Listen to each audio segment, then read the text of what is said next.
नमस्कार, जय जोहार।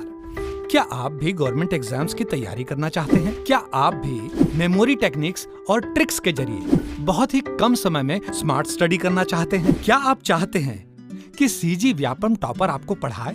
तो डाउनलोड करिए योगेंद्र साहू क्लासेस ऐप। यहाँ 10 से अधिक गवर्नमेंट एग्जाम्स क्रैक करने वाले और सीजी व्यापम टॉप करने वाले योगेंद्र सर सीजीपीएससी और सीजी व्यापम के अंतर्गत होने वाले सभी एग्जाम्स की तैयारी कराएं। तो डाउनलोड करिए Yogendra Sahu classes app to be the best, learn from the best.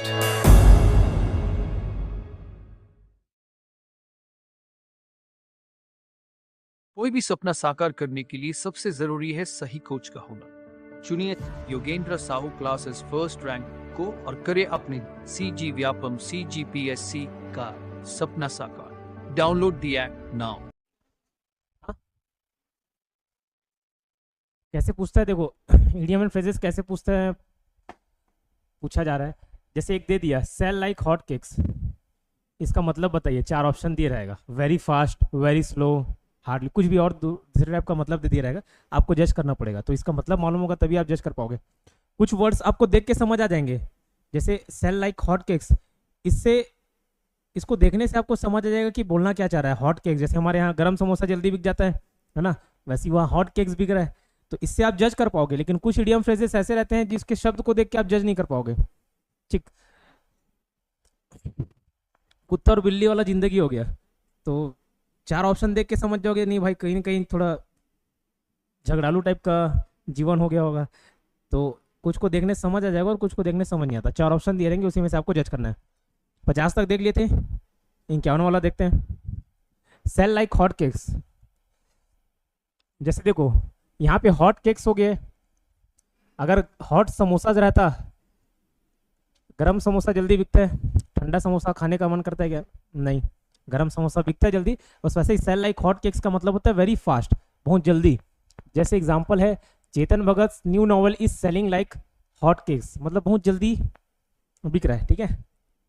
Late the cat out of the bag, let the cat out of the bag, इसका शाब्दिक अर्थ ढूंढने का प्रयास करो कि किसी बैग में बिल्ली था, उसको आपने गलती से या जानबूझकर बाहर आने दे दिया। ठीक है। इसका अर्थ होता है tell a secret without intending to do so, मतलब आप, जैसे कई लोग का आदत ही रहता है कि पेट में बात पचता नहीं। ठीक है, खास करके किसका, लड़कियों का। ठीक है, तो लड़कियों में प्रवृत्ति ज़्यादा देखी जाती है। ठीक है, तो ना चाहते हुए भी किसी का राज बता देना is what let the cat out of the bag, बातों ही बातों में किसी दूसरे का राज पोक दिए। ठीक है, और जो बातें नहीं है वो भी बोल दिए ऐसा। ठीक, जैसे she three out everything in flow. अब ये 3 आउट का मतलब क्या होता है देखो, थ्रो मतलब तो फेंकना होता है, लेकिन इसके साथ फ्रेज जुड़ जाएगा, फ्रेजल वर्ब बन जाता है थ्रो आउट। तो थ्रो आउट का मतलब होता है वॉमिट कर देना, उल्टी करना। ठीक है, तो उल्टी के लिए वर्ड है थ्रो आउट। तो अब जरूरी नहीं यहाँ पे शी 3 आउट एवरीथिंग, मतलब जैसे बोलते हैं ना सब चीज़ पोक दिया, तो पोकने का मतलब क्या होता है? आप हिंदी में पोकना बोलते हो, ठीक है, बस वैसे इंग्लिश में थ्रो आउट है, मतलब सब चीज़ बातें उगल दी है, उल्टी कर दी है। ठीक है, तो थ्रो आउट का 3 हो गया। She 3 out everything in flow, in this way she let the cat out of the bag. Flow में सब चीज़ बता दिए, जो नहीं बताना था वो भी बता दिए। कैट एंड डॉग लाइफ, कुत्ते और बिल्ली वाली जिंदगी, आमतौर पे इन लोग क्या लड़ते झगड़ते रहते हैं। ठीक है, कुत्ता बिल्ली को देखता है तो तुरंत दौड़ाता है उसको। ठीक, तो लड़ाई झगड़े वाली जिंदगी है। तो life full of quarrels. My married life, ये जब मैं मैरिड नहीं था तब का एग्जाम्पल है ना, तो अभी इसको वास्तविक मत मानना। ठीक है, my married life is gradually becoming a cat and dog life. ठीक है, इट्स नो जोक, बोलते हैं ना कोई मजाक की बात नहीं है। आईएएस क्लियर कर लेना कोई मजाक की बात नहीं है, सीजीपीएससी क्लियर करना कोई मजाक की बात नहीं है, कोई मजाक की बात नहीं है। No joke, it's no joke clearing IAS exam. ठीक है, it's no joke passing the IAS exam. ठीक, इट्स नो जोक, कोई मजाक की बात नहीं होना। जेट सेट, जेट सेट मतलब होता है बहुत ज्यादा अमीर लोग। जेट और सेट, ये देखते साथ आप जज कर सकते हो। जेट मतलब वो जेट प्लेन वाला, जो अमीर लोग होंगे उसी के पास जेट होगा। ठीक है, जो सेट है मतलब अमीर है। ठीक, the jet set life is a very different world from ours, हमारी जिंदगी से उनकी जिंदगी काफी अलग होती है, ठीक है। हिट द जैकपॉट, लॉटरी लगना को बोलते हैं हिट द जैकपॉट, लॉटरी लगना। लेकिन हम लोग, जरूरी नहीं आप कोई जुआ सट्टा खेल रहे हो उसमें लॉटरी लग रहा है तो ही लॉटरी लगना बोल रहे हो, अरे उसकी तो लॉटरी लग गई, मतलब कुछ बड़ी सफलता मिल गई अचानक से, ठीक है, तो उसको भी लॉटरी लगना या हिट द जैकपॉट बोला जाता है, मतलब बहुत बड़ी सफलता मिल जाना, ठीक है।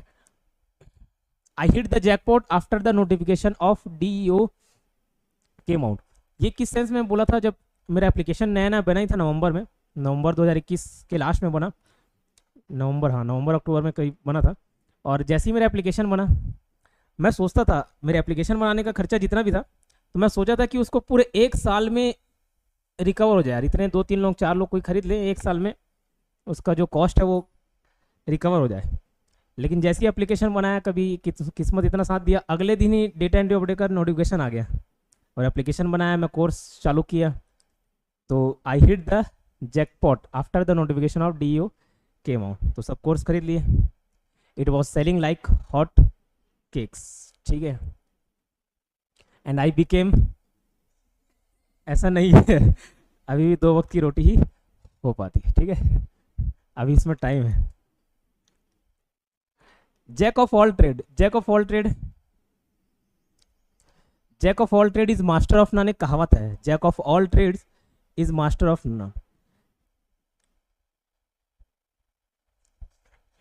Jack of all trades is master of none, मतलब जो सब में अच्छा होता है वो किसी में अच्छा नहीं होता, ये कहने का तात्पर्य है, जो सब में अच्छा होता है वो किसी में नहीं होता। जैसे बोलते हैं ना, जो सबका हो जाता है वो किसी का नहीं होता, बस वैसे ही जो सब में अच्छा होता है वो किसी में अच्छा नहीं होता। जैक ऑफ ऑल ट्रेड, ऐसा आदमी जो बहुत सारे व्यापार चीज़ों के बारे में जानकारी रखता है। Jack of all trade is master of none, ये मैं जो अर्थ बता रहा था ये सेंटेंस का बता रहा था, jack of all trade is master of none. सब में अच्छा होना मतलब किसी एक में भी अच्छा नहीं होना, परफेक्ट नहीं होना। तो जैक ऑफ ऑल ट्रेड जो यहाँ पे केवल व्यापार लिख दिया है, लेकिन हाँ व्यापार के साथ साथ किसी भी चीज़ों में अच्छा होना, ठीक है। सपोज आप सभी सब्जेक्ट्स, व्यापार में 13-14 सब्जेक्ट्स आ रहे हैं, SSC में 4-5 सब्जेक्ट्स हैं, अब अगर आप सबका नॉलेज रख रहे हो थोड़ा थोड़ा थोड़ा थोड़ा, मतलब आप क्या हो, जैक ऑफ ऑल ट्रेड हो। जरूरी नहीं कि आप व्यापार ही कर रहे हो, ट्रेड मतलब व्यापार, तो ऐसा नहीं कि व्यापार ही कर रहे हो, किसी भी चीज़ के बारे में जानकारी रख रहे हो, सबके बारे में थोड़ा थोड़ा, तो क्या हो, जैक ऑफ ऑल ट्रेड्स हो, ठीक है। तो jack of all trade is master of none एक एग्जाम्पल है, सारे व्यापार चीज़ों के बारे में जानकारी रखना हो। बैटल नहीं है, बेटर है, better pay attention, better pay full attention to one exam instead of, ये बजाय वाला इंस्टीड है, instead of trying to be the jack of all trades, to be the jack of all trades. जैसे कई लोग, कोई SSC fight कर रहा है, कोई रेलवे फाइट कर रहा है, कोई ADO, कोई हॉस्टल वार्डन, कोई CGPSC, कोई मेंस, कोई प्री, तो सब में अलग अलग सिलेबस हैं, ठीक है। तो उसी सेंस में सेंटेंस बोला गया है कि better pay full attention to one exam, है ना, किसी भी एक एग्जाम पे अपना पूरा एनर्जी, पूरा ध्यान झोंक दो, ठीक है, instead of trying to be jack of all trade, ठीक है। सभी चीज़ में अच्छा होने से बेहतर है कि आप एक चीज़ में ध्यान लगाएं। Have an itching palm, each मतलब समझ आता है क्या, खुजली होना, ठीक है। पाम मतलब क्या, ठीक है। तो इंग्लिश में अलग अलग जगह अलग अलग बॉडी पार्ट में खुजलाने का अलग अलग अर्थ है। हाथ में खुजलाया तो अलग मतलब, पैर में खुजलाया तो अलग मतलब, और भी बहुत सारे शरीर के अलग अलग हिस्से में खुजली होने का अलग मतलब है। जैसे हैव एन ईचिंग पाम बोले मतलब घूस लेने की इच्छा, ठीक है, पैसा ऐसा ऐसा करके करते नहीं, ठीक है, पैसा ही पैसा होगा वाला, तो ये घूस लेने की इच्छा है, हाथ खुजला रहा है मतलब। और पैर खुजलाया, ईचिंग फीट, ये नीचे पौड़ी, हाँ वो खुजलाया मतलब आप एकदम घुमक्कर टाइप के इंसान हो, ठीक है, भ्रमण लाल सोच। तो हैव एन ईचिंग पाम, घूस लेने की इच्छा। Even man in top positions have an itching palm this days. Sentence का कहने का तात्पर्य है जो एकदम सरकारी नौकरी के सेंस में बोलो, टॉप पोजीशन पे जो रहते हैं, अच्छे बड़े बड़े अधिकारी जिसकी 60-70-80 हज़ार सैलरी है, वो भी कोई मजदूर आएगा, कोई लेबर आएगा काम कराने के लिए 400-500 उससे भी ले लेगा, ठीक है। तो even man in top positions, जो उच्च पायदान पे हैं, have an itching palm this days, उसको भी घूस लेने की इच्छा होती है, ठीक है। Strike while the iron is hot, आप हिंदी में सुने होंगे ये डायलॉग कि हथौड़ा तब मारो जब लोहा गर्म हो, ठीक है। क्यों गर्म हो तभी मार रहे हैं, वो एकदम हमारे लिए फेवरेबल कंडीशन है, ठीक है। कैसा है, फेवरेबल कंडीशन है, मतलब परिस्थिति अनुकूल है तब आप कोई कदम उठाओ। Strike while the iron is hot मतलब act while the condition is favourable, जब परिस्थितियां हमारे अनुकूल हो तब कदम उठाना, ठीक है। आर्मी ऑफ पोरस या Porus army could not hold the grip in mud after seeing this Sikandar struck while the iron was hot. ये कहने का क्या तात्पर्य है, सिकंदर और पोरस का युद्ध हुआ था, आपको सभी मालूम होगा, उसमें सिकंदर जीत जाता है, सब बताया जाता है, ठीक है। सिकंदर के पास लगभग 4 गुना आर्मी थी, उस टाइम बोला जाता है कि 1,20,000, जैसे इतिहासकार ने लिखा हुआ है उस हिसाब से 1,20,000 सिकंदर के पास सेना थी और 30,000 पोरस के पास सेना थी। पोरस दूसरी जगह से बैकअप पार्टी मंगाया रहता है, लेकिन उस टाइम बरसात का मौसम होता है, और बरसात का मौसम होता है, नदी में बहुत उफान रहता है, तो कोई नदी पारी करके नहीं आ पाता, ठीक है। अब सिकंदर जैसे तैसे नदी पार करके, जैसे ये एक नदी है और ये नदी पार करके झेलम नदी को पार करके इधर पहुंच जाती है। अब इधर सिकंदर की सेना, इधर पोरस की सेना, ठीक है। तो सिकंदर की सेना को हर मौसम में, हर परिस्थिति में लड़ने का आदत होता है, 14 साल से वो लड़ाई कर रहे थे, ठीक है। लेकिन पोरस की सेना, इन लोग कभी भी बरसात में नहीं लड़ते थे, मतलब कीचड़, अच्छा धूप वाले मौसम में लड़ते थे, ठीक है। तो जब बारिश हुआ तो कीचड़ कीचड़ हो गया, तो सिकंदर की सेना तो उस परिस्थिति में लड़ ली, क्योंकि उनको आदत था पथरीली चट्टानों में भी लड़ने का, मैदान में लड़ने का, पानी में लड़ने का, सब चीज़ में लड़ने का, लेकिन पोरस को लड़ने की आदत नहीं थी, ठीक है। तो जैसे ही वही बताया, army of Porus could not hold the grip in mud, वो कीचड़ में अपना पकड़ नहीं बना पा रहे थे। तो यही सब देख के सिकंदर ने इस मौके का फायदा उठाया, जब परिस्थिति उसके अनुकूल थी तब वो कदम उठाया, अटैक कर दिया, ठीक है। Rule with an iron hand, rule with an iron hand, इसका मतलब होता है कि रूल विथ एक्सट्रीम हार्शनेस, एकदम कठोरता के साथ शासन करना। जैसे Alauddin Khilji ruled his kingdom with an iron hand, ठीक। इसके उदाहरण देता हूँ, जैसे इसने एक नियम लाया था, जजिया करने, हाँ, जो कठिन वाला है वो वाला बता रहा हूँ, ठीक है। ये देखता था कि भैया व्यापारी लोग बहुत बेईमानी करते हैं, जैसे 1 किलो का सामान तोलना है 500 ग्राम तोल दिए, ठीक है, 2 किलो का तोलना है 1 किलो तोल दिए, ऐसा करते थे। तो जब तक दूसरे के साथ घटित होता था, अलाउद्दीन खिलजी को कोई फर्क नहीं पड़ता था।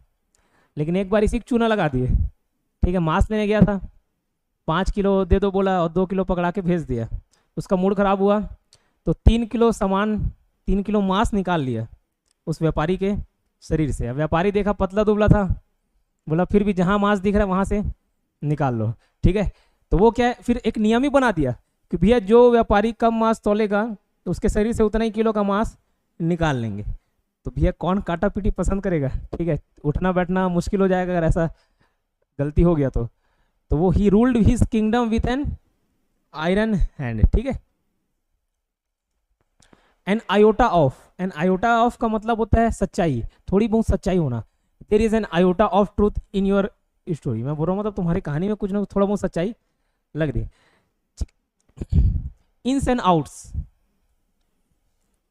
इन अंदर, आउट बाहर, जैसे है ना, उसको अंदर की जानकारी है, अंदर तक पहुंच है, ठीक है।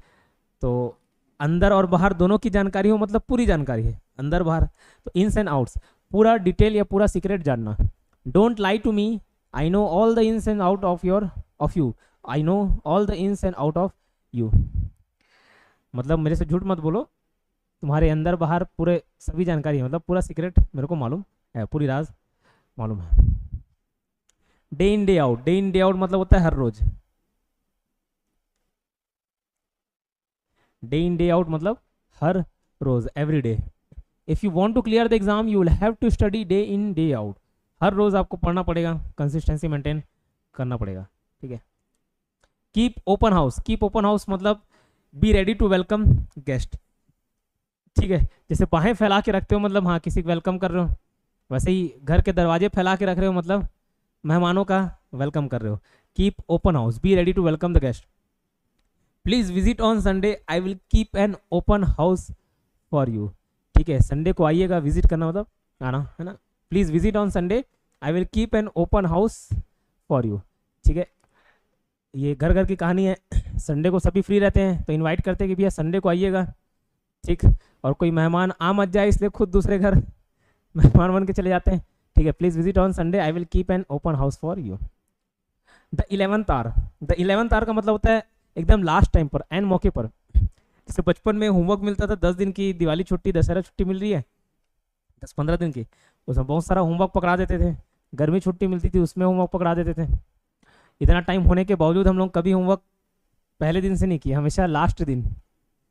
और या कोई और होशियार लड़के हैं तो वो सीधे क्लास में जाके जो होमवर्क कर लिया, ढूंढ ढांड के खोज खाज के लाया है, उसका देख के कॉपी पेस्ट। तो हम लोग कैसे काम कर रहे हैं, एकदम लास्ट टाइम पे, एन मौके पर। एग्जाम है, डेली पढ़ नहीं रहे हैं, एकदम लास्ट एक दिन पहले विद्या और निकिता लेके आए और उसी से पढ़ रहे हैं, ठीक है। तो उसी को बोलते द 11th आवर, एकदम लास्ट मौके पर, लास्ट टाइम पर। Even we get ample of time, ample है, अम्पल नहीं है, एम्पल मतलब बहुत समय, एम्पल मतलब बहुत ज़्यादा। Even we get ample of time but we do our homework in the 11th hour, ठीक है। एक बार जितना बताया लाइन से देखिए।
ये स्पेलिंग इधर सुधारो तो सुधारे हो क्या आप वापस? अच्छा, कॉपी तो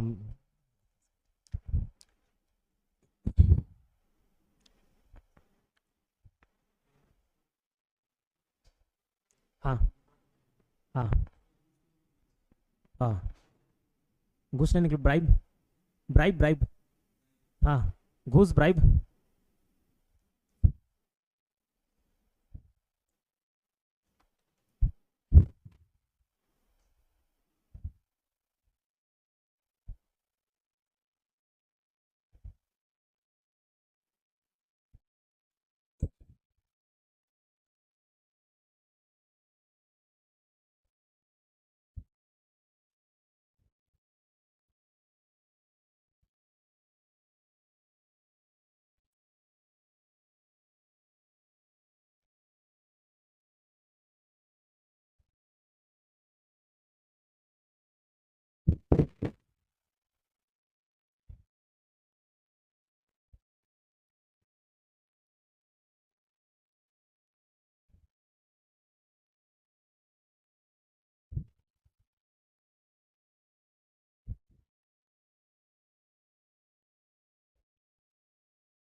चलिए,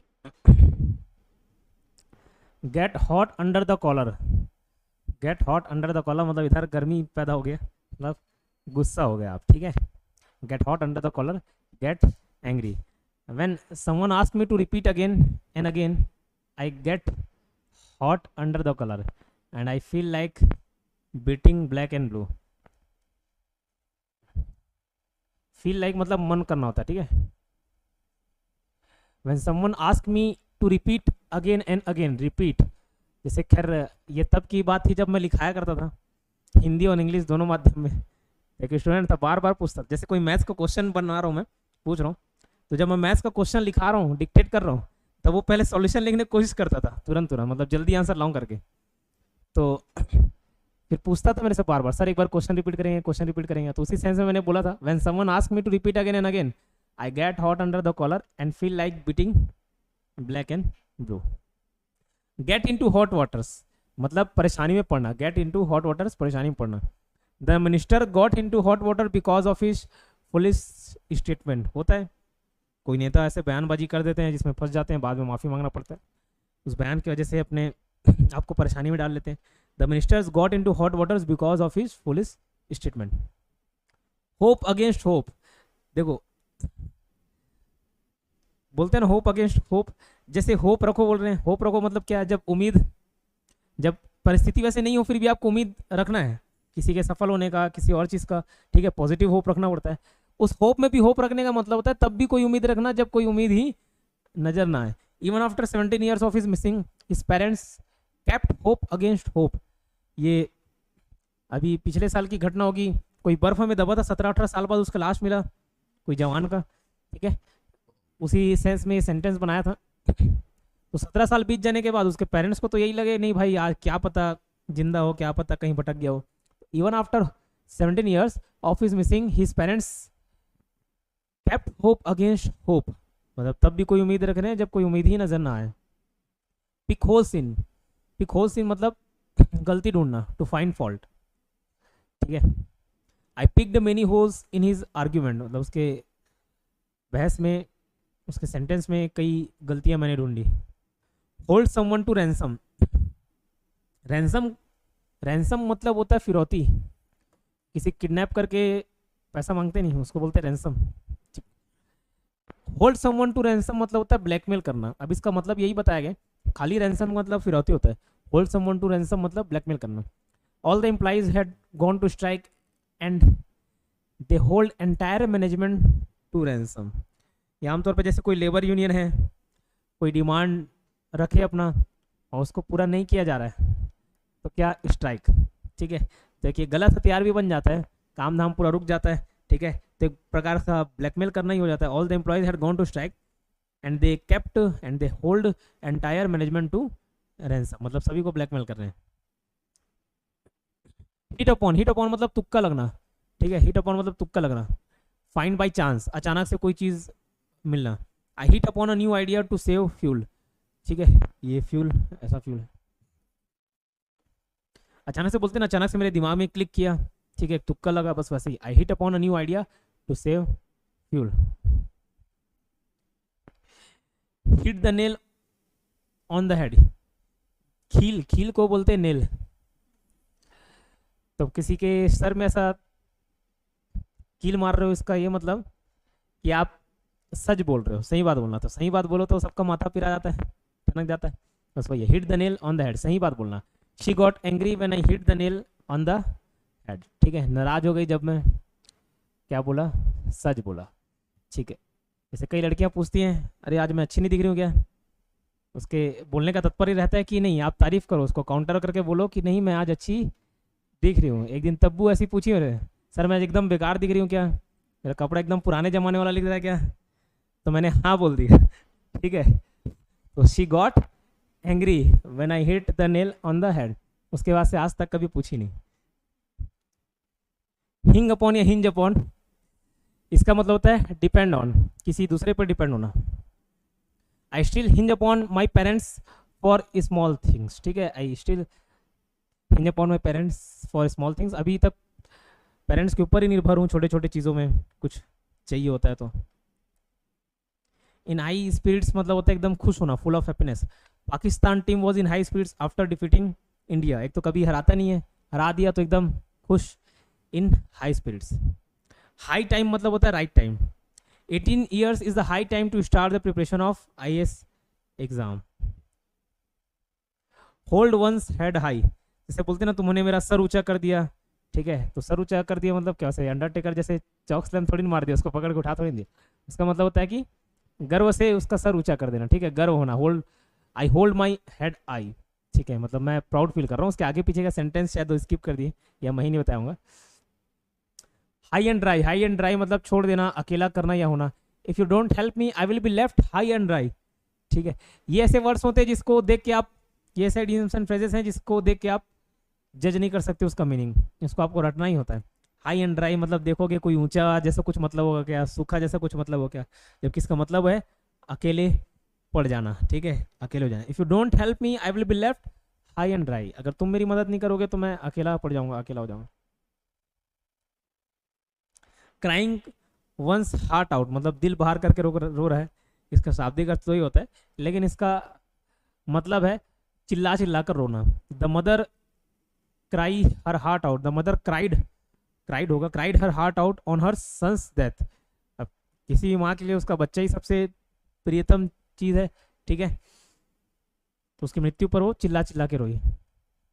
चिल्ला चिल्ला के रोना, फुट फुट कर रोना के लिए एक मतलब और बताया था, burst into tears, burst into laughters, laughters मतलब हंसना, और रोने के लिए burst into tears.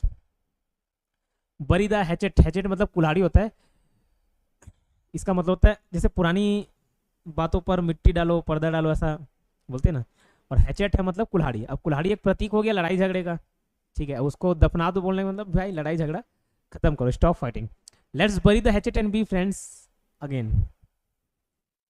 B hand in gloves with मतलब अगर ग्लव्स में आपका हाथ है मतलब उससे कि एकदम जुड़े हुए हो, चिपके हुए हो, तो बी क्लोजली एसोसिएटेड एकदम घनिष्ठता होना। The sales tax officer were hand in gloves with businessman मतलब बिजनेसमैन के साथ उसकी अच्छी खासी मित्रता थी। गोइंग्स ऑन मतलब होता है कुछ चलना होना, व्हाट्स गोइंग ऑन बोलते हैं ना, क्या चल रहा है आजकल, व्हाट्स गोइंग ऑन, बस गोइंग्स ऑन मतलब हैपनिंग्स, चलना ही होना। The goings on in Bihar are difficult to believe, Bihar में जो हो रहा है वो अविश्वसनीय है, विश्वास करने लायक नहीं है, मुश्किल है विश्वास करना। गो ब्रोक मतलब होता है सभी पैसे खत्म हो जाना। गो ब्रोक आप शब्द के हिसाब से देखोगे तो कुछ टूटने जैसा मतलब, बट वैसा होता नहीं है। गो ब्रोक मतलब सभी पैसे खत्म हो जाना। तो आमतौर पे ये सैलरीड पर्सन की परेशानी होती है, I go broke by the 30th of every month, ठीक है, पैसा खत्म होते होते होते महीने के लास्ट में ऐसा होता है कि उधारी मांगना पड़ जाता है, ठीक है, I go broke by the 30th of every month. तब्बू कितने मिनट का रिकॉर्डिंग हुआ? 26 मिनट का ना, ठीक है, एक बार पढ़िए शुरू से लेके आगे, ऑफ कर दो।